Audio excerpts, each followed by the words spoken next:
Hello, good people. I hope everything is going well in your life. Recently, a few of my kids and even kids from outside have been asking for some sort of recording tool in which they can do proper analysis of their tests that they're engaging in. So I've gone ahead and prepared an Excel of sorts. So different sheets, I will go through the different sheets of this Excel, and hopefully you would be, I'll explain what all is to be recorded so that you can carry forward the learnings from one test to the other. So first, of course, you write down the test name. Here I've written down Anastasis Academy Sectional 1. Here, for every question, ideally you should be writing down which area the question was from. You can ideally all make sure that you write one of the five topics: algebra, arithmetic, numbers, modern maths, geometry. And if you want to be a little more granular, as in go a little more in depth, you can go ahead and write it down. Algebra, within algebra, modulus case counting is what you have to take care of. Within arithmetic, TSD was the question. Now, the marks that you would get for a question can only lie between 3, 1, and 0. So any other number you try to fill into this blank here, let's say I'm trying to fill in 5, it will give me an error, not possible. The only numbers I can fill in are 3 or -1 or 0. So all 22 questions, the total score will automatically get calculated. Percentile you would have to input. Percentile that you've got, you would have to input. Now, the issue with every question, this here has 7 options. The first is correct. Correct does not mean that you got the answer right. Correct means you got the answer right within a reasonable amount of time. Second is understanding. Understanding issue would mean that in the initial go, you did not understand what to do with the question, but when you spent time with it, then you got around to solving it. It could be that you got the answer right or you got the answer wrong. Both of those are possible, but still, the understanding issue is it took you time to really interpret what the question was trying to say. Third is concept issues. Concept issues are those questions from topics which you have already done, yet even after viewing the solution, you are clueless. Okay, what exactly happened here? They should give you a trigger. You should go back and revise that topic and study more about it. Application refers to those questions in which you've done the theory, you've done the background work, yet when it comes to when it came to solving that question, you are unable to figure out the first step or the trigger was missing. So those for those questions, they would be application type issue. Then there is something known as careless error. Careless error is when 5 plus 4 magically turns into 10. If you've made that sort of error. Last step errors. These are errors in which, let's say, the entire question was about milk is to water, milk is to water, milk is to water. And finally, the question was water is to milk. And then you made an error because of that. That would be last step error. And then during the course of a test, say you were not able to devote adequate time to some questions because very little time was left for you. In the initial few questions, you spend a lot of time, and in the final few questions, you did not have time left. Lack of time. So lack of time questions would usually bunch up together right at the end. So you fill up your marks here, you write down the issue with every individual question. In the second part, you write how many questions were there, how many minutes were there. This section is created solely for the purpose that a lot of institutes are also preparing 60-minute tests now. So, okay, how much the ones that you got correct, how many did you, how much time did you spend on them? The ones that you got incorrect, MCQ wrong, how much time did you spend on them? Theta wrong, how much time did you spend there? And the unattempted ones, how much time did you spend there? All that split will come up here. Now see, you could also have a case wherein it was a random theta question. It was a theta question and you randomly filled in one. You randomly filled in one and it came right. So at that, for such a question, go ahead and include a comment. This was a guess.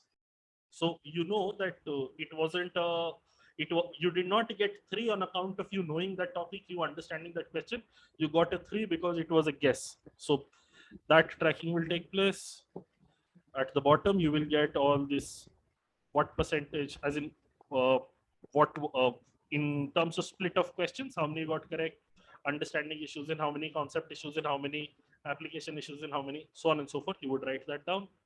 Then for every test, I've written it down here for Anastasis Academy Section 1.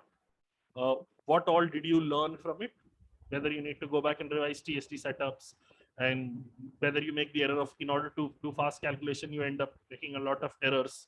You make mistakes in noting numbers, as in the question said 36. When you were solving, you somehow wrote down 30. those sorts of errors. You need to go back and revise base system. You need to, in graph-based questions in algebra, you make errors while shifting axis, all of those. So for every test, you can write it down. Every test, you can write it down, blah, blah, blah, blah, blah. Things as in follow-up actions, what you have to take. I've also included the link to how to do analysis for the QA section here. In case somebody has not watched that video, what exactly do I mean by how the analysis of the QA section should take place is contained within this video. You can potentially see that. For the VARC section, I'm not very fond of splitting questions up according to whether they are inferential questions or direct questions or this or that, or at least that should not be the primary area of recording. Here, you can choose to go ahead and write down what genre of the RC it is. Personally, I'm not a big fan of recording genres, because when you start recording genres, that would also mean when you're solving the test, you would try to classify them into certain genres, and then basically it tends to hamper you more. Instead of focusing on individual questions here, how many marks did you end up with, and how much time you spent on them? And when I say how much time, it is not just the first question of the set, it is all the questions in that passage combined. Time, marks, time, marks, time, marks. Why this is helpful is, over a period of time, when you have probably gone through 5 to 6 tests, you would know where do you get the best returns of your time invested. Whether it is RC, whether it is summary, whether it is parajumbles. Basically, a lot of time when people ask, should I be attempting parajumbles or not? If you're investing 6 minutes and getting 0 marks there, then it is not worth your time. But if you're investing 3 minutes and you're getting 3 marks there, oh, it is wonderful. Go ahead and definitely attempt parajumbles. That sort of analysis and that sort of insight building you can do. The second part is again questions. How many minutes, how many questions you've attempted, how many you got right, how many you got wrong, how many were left unattempted, and those unattempted questions, how much time did you spend on them? How much time did you spend on each of them? Then the marks that you got, this would automatically come. This would automatically come from the table on the top. Accuracy would automatically come. Percentile you would have to input. Now, within this review, after every test, you need to ensure that you understand each passage of the test. I've written down the text. Every passage, my focus while doing analysis of VARC is only at RCs. Parajumble and summary and odd one out, it is up in the air. But okay, here you would have 3 options: not clear, to research, done. Done would be for those passages that you understood entirely. All the subparts, all the sub questions that are there, you've understood entirely. You know the reason for elimination of A, C, and D, and therefore you're reaching the answer C. Not because yaar C sahi lag raha tha, isliye C hi hona chahiye. That sort of reasoning should not work. Now you could also end up with certain topics that you've never read about previously, and therefore you found the passage challenging. So for those topics, what you should be inputting is to research.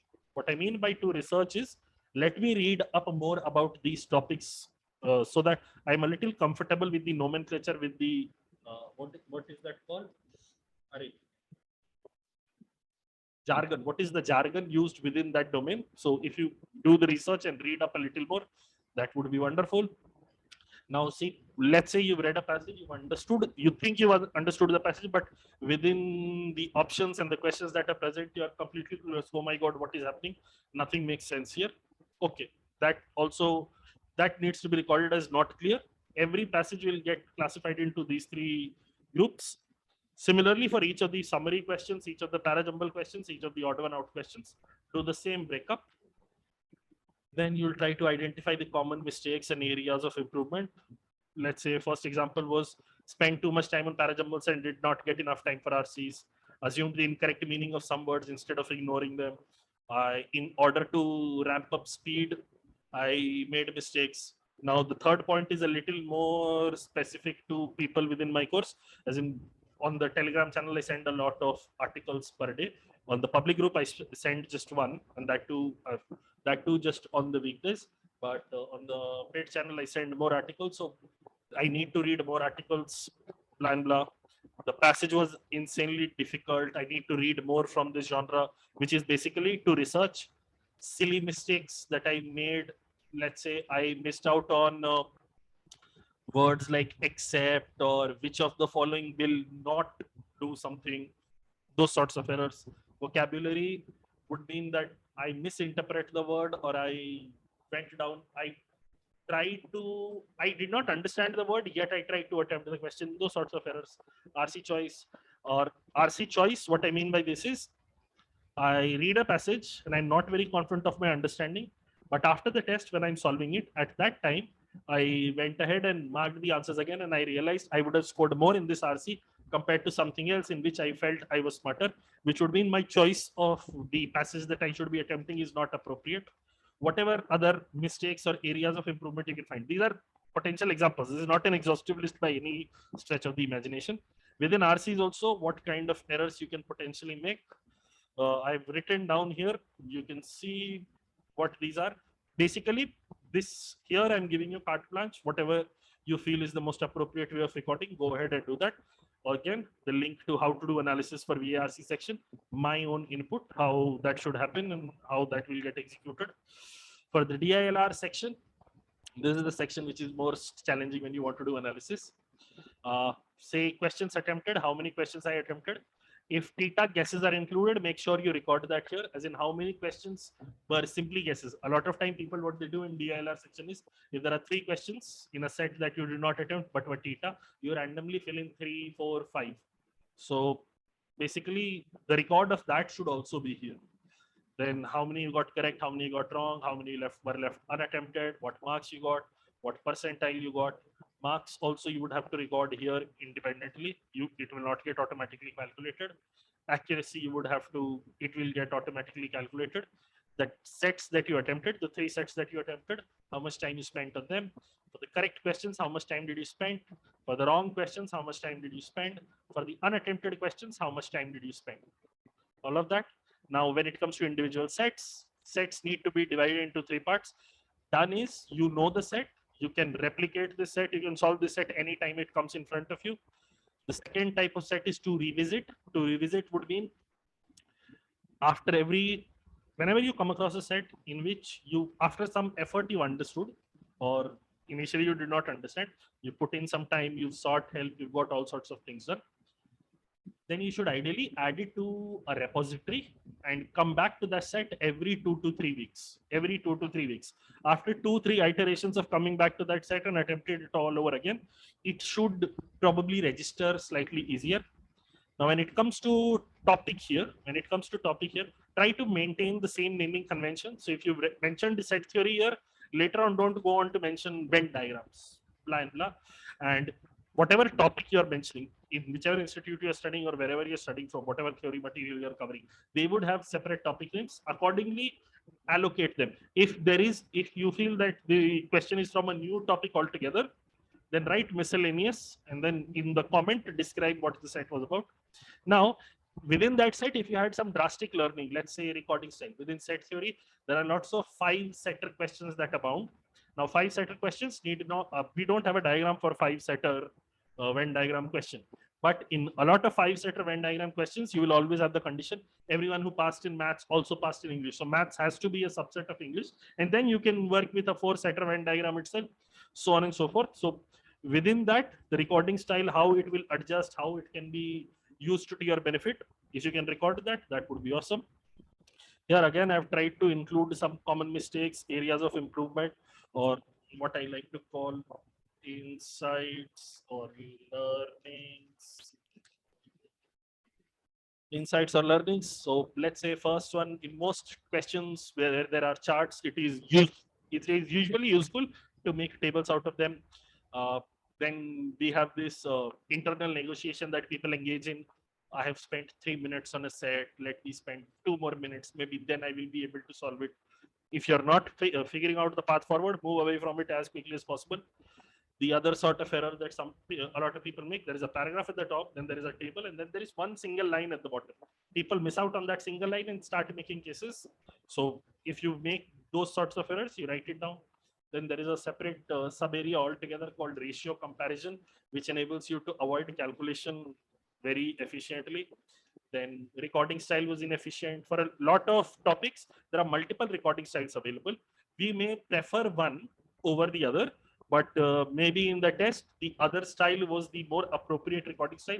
The best example I can think of is games and tournaments. Let's say if there are 5 teams and you recorded A versus B, A versus C, A versus D, A versus E, there will be 10 matches. Yes, you can do that. But if there were 9 teams and you went ahead and started recording it, 9C2, there will be 36 matches, and it is not ideal for you to record it that way. So whether the style that you used to record data, was it appropriate or not, that you can potentially include here. And this is again for the first test that you're doing it here. I've also included the link for how to do analysis for DILR section. Hopefully this helps you. If you have any questions, any extra thing that you want to ask, the first page right now, it has the link to the 3 connection options. The video link is not, it is not hyperlinked right now because the video is being made right now. I will link it later. Any questions that you may have, you can go ahead and watch it. In the description, I will leave the link to the Google Drive where this file can be downloaded, and from there you can take it. That will be all. Hopefully this helps you people. Okay, bye.